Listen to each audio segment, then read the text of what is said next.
Hello, मैं एक बार आप सभी का फिर से स्वागत करती हूँ अपने इस फैमिली ब्लॉग में। आप सभी को नमस्कार। और मैं उस दिन अपनी पूरी बातें कर नहीं पाती क्योंकि मेरा वीडियो काफ़ी लंबा होता जा रहा था, इसलिए मैंने अपनी पूरी बात की नहीं थी आप लोगों से। तो मैं सोची कि आज चलती हूँ अपने बारे में कुछ बातें जो हैं उसको कर लेती हूँ।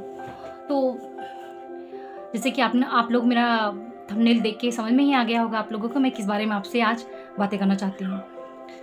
तो जैसे कि मेरा थंबनेल है कि अपनी हिम्मत कभी नहीं, अपना हिम्मत ही अपना ताकत होता है। तो ये बात सच है कि अगर आप जब तक आपकी हिम्मत बनी रहती है तब तक ही आपके अंदर ताकत है। अगर आपने जिस दिन अपनी हिम्मत हारती उस दिन समझ लीजिए अपना सारा ताकत खत्म कर देंगे उसी दिन। तो मेरे साथ भी कुछ ऐसा हुआ। जब मैंने आपको बताया था कि मैं लखनऊ गई थी, मैं लखनऊ के जो डॉक्टर के पास गई थी तो उन्होंने मुझे केजीएमओ में भेजा था। तो मैं केजीएमओ गई तो वहाँ पे डॉक्टर से मिली, तो डॉक्टर ने मुझे टाइम दिया था। उन्होंने भी देखा, मुझे बोले कि 6 घंटा का कोई ऑपरेशन होगा, तो 6 घंटे में ऑपरेशन के बाद आप सही हो जाओगे। तो हम लोगों ने भी सोचा चलो अच्छा है भाई कि जो 6-7 महीने से बीमारी चली आ रही है, जो इतने क्रिटिकल कंडीशन में भी आ गई है, अगर वो एक ऑपरेशन से ठीक होता है तो अच्छा है। तो 6 घंटे के वो उस ऑपरेशन में कुछ बहुत ज़्यादा नहीं, सिर्फ कोई नसें मेरी ब्लॉक करना था उसमें।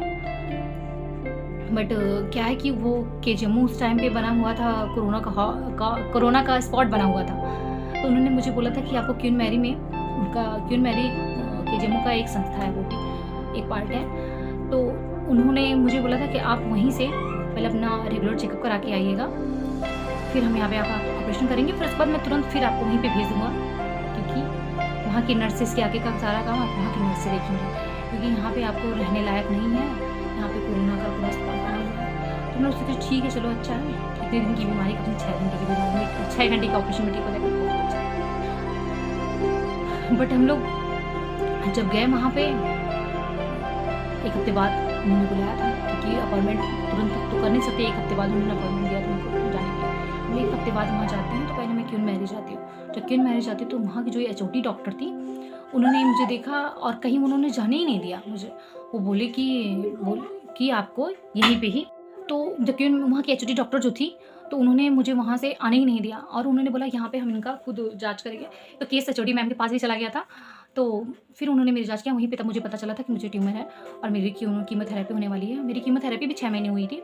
बट 3 महीने बाद क्या हुआ कि 3 महीने बाद ही मुझे पता चलता है कि मैं घर पे आने के लिए मुझे 5 दिन की छुट्टी मिली थी। जब घर पे आ रही थी, आई तो मेरी तबीयत ख़राब हो गई, मुझे खाँसी वगैरह बहुत ज़्यादा आने लगा।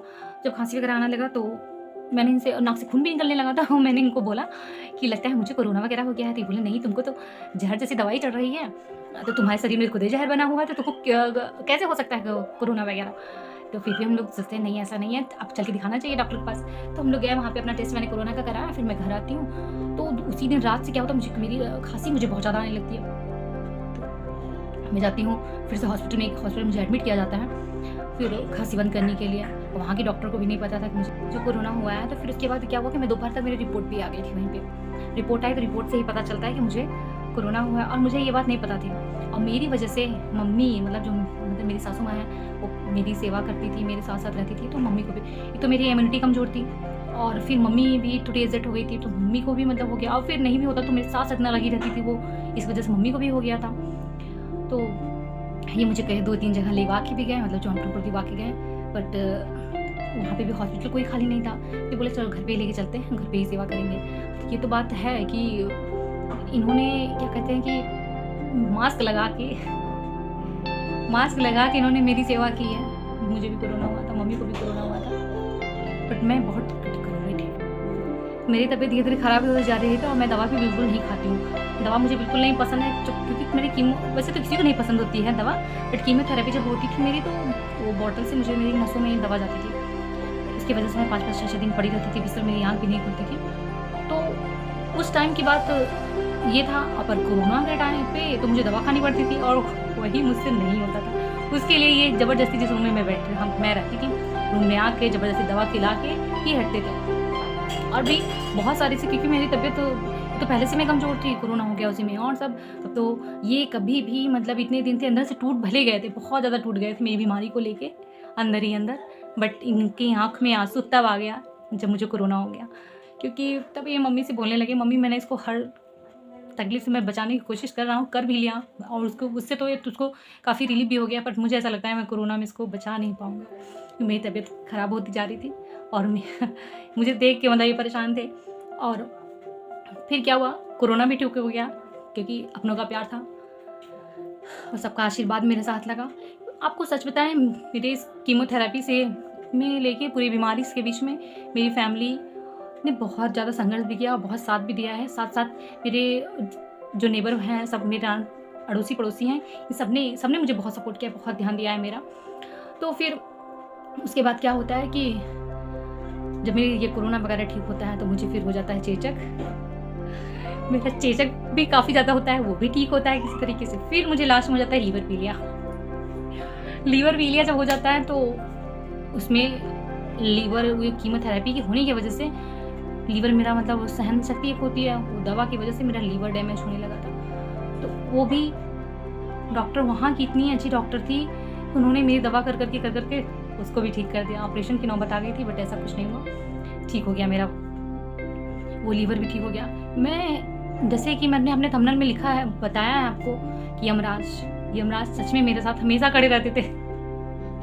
मैं कोई भी चीज़ होता था, एक तो आप बीमार हो, उसी में एक एक बीमारी रोज लगी रहती थी और एकदम से क्रिटिकल टाइप की बीमारी जो भी होती थी एकदम इतना डीपली होती थी ताकि एकदम अच्छे तरीके से। लेकिन ये कहते हैं ना कि अपनों का प्यार और सबका आशीर्वाद, ये सब जो लगता है वो सच में हुआ मेरे साथ। बट सबसे ज़्यादा संघर्ष किसने किया? मेरी फैमिली तो मेरे साथ की ही।